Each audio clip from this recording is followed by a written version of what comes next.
Bun coba chat Al-Ghazali dan Alisa ya.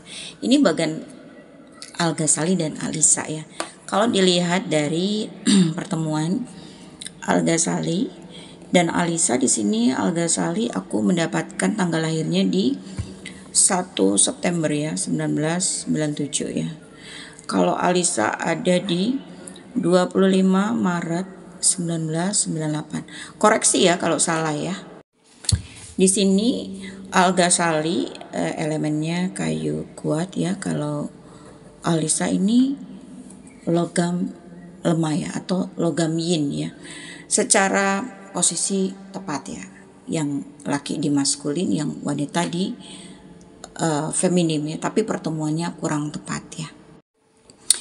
Orang yang terlahir dalam naungan logam yin seperti seorang Alisa ini, dia terbiasa sesuatu tuh mandiri sendiri. Dia suka kesunyian ya. Dia mungkin agak cenderung introvert, agak cenderung tertutup. Kadang mungkin dia terkesan judes gitu ya.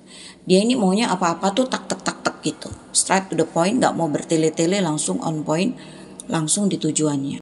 Nah, berbeda dengan Alisa, Al-Ghazali ini orangnya pemikir, segala sesuatu dipikirkan dulu, dilihat dulu. Nanti ketika mereka menikah, ini akan jadi pergesekan gitu. Wanitanya pengen cepat, lakinya mikir dulu. Kalau tidak ada kesadaran di dalam pasangan satu sama lain, ini akan menjadi pemicu terjadinya clash, berantemnya. Apalagi logam ketemu kayu, itu biasanya akan ada clash. Di sini energi wanitanya lebih kuat. Artinya bahwa wanita akan mendominasi si laki-laki. Ya. Jadi kalau seorang Al-Ghazali tidak memiliki kesiapan untuk menampung seorang Alisa, ini akan menjadi berat untuk seorang Al-Ghazali menghadapi Alisa. Mungkin di awal-awal pernikahan bisa, tapi kalau semakin seiringnya bertemu, ini nanti jadi beban yang berat. Nah, aku melihat di pertemuan ini potensi terbentuknya logam semakin kuat tuh semakin besar. Jika logamnya ini menguat, balancingnya biasanya ada di api ya.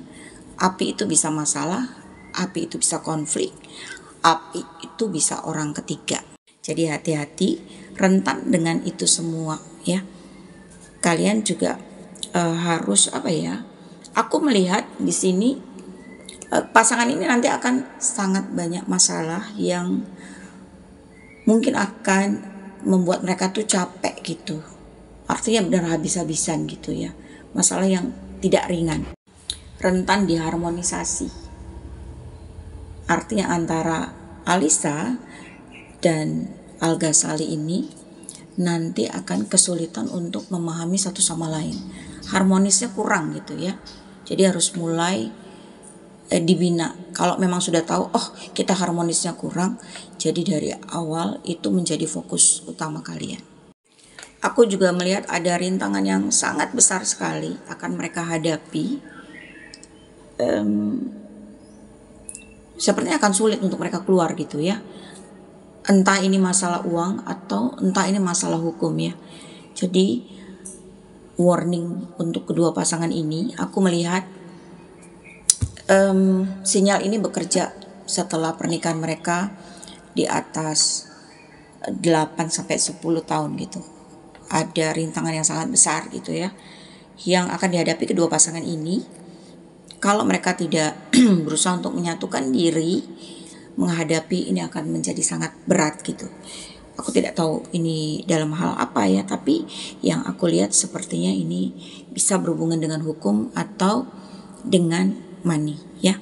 Kalau dilihat dari bagian ini, di sini di bagian kebahagiaannya kosong ya. Jadi kalian harus lebih berusaha untuk menciptakan happiness gitu ya di dalam hubungan percintaan kalian nanti ke depannya, karena ini akan rentan hilang ya. Kemudian fondasinya harus kuat. Fondasinya nggak ada ini. Jadi kalau ada arus, mereka akan cepat terbawa. Di sini Alisa juga harus kurangin ego. Egonya terlalu gede buat Alisa ya. Kasihan nanti lakinya Ya, laki-lakinya kalau nggak punya kesabaran akan sulit untuk mengatasi. Kalau untuk persilangan pernikahan ini cukup baik untuk seorang Alisa ya. Artinya ketika pernikahan ini nanti datang, Alisa akan merasa tidak sendirian lagi gitu ya. Dia akan merasa banyak teman, merasa ada yang support, tapi tidak untuk Al gitu. Pernikahan ini akan berat untuk seorang Al Ghazali. Jadi di sini Al Ghazali harus punya kekuatan yang besar untuk menghadapi pertemuan pernikahan, energi pernikahan ini gitu ya. Ketika dia merasa bahwa dia udah lelah gini, jangan cari solusi di luar gitu, karena mereka ini ada rentan orang ketiganya tuh gede ya. Kalau mau langgeng, di sini perbanyak komunikasi, terutama dari Al Ghazali ya. Harus banyak-banyak komunikasi, ngomong cerita ke wanitanya. Jadi di sini nanti akan membuat seorang Alisa itu akan lebih turun gitu ya. Egonya akan lebih turun ketika pasangannya bisa mengkomunikasikan segala hal ke dia gitu. Jadi membuat dia tuh tenang, membuat dia nyaman. Ketika komunikasi nggak ada, ini akan membuat si seorang Alisa tuh jadi mikirnya tuh yang aneh-aneh.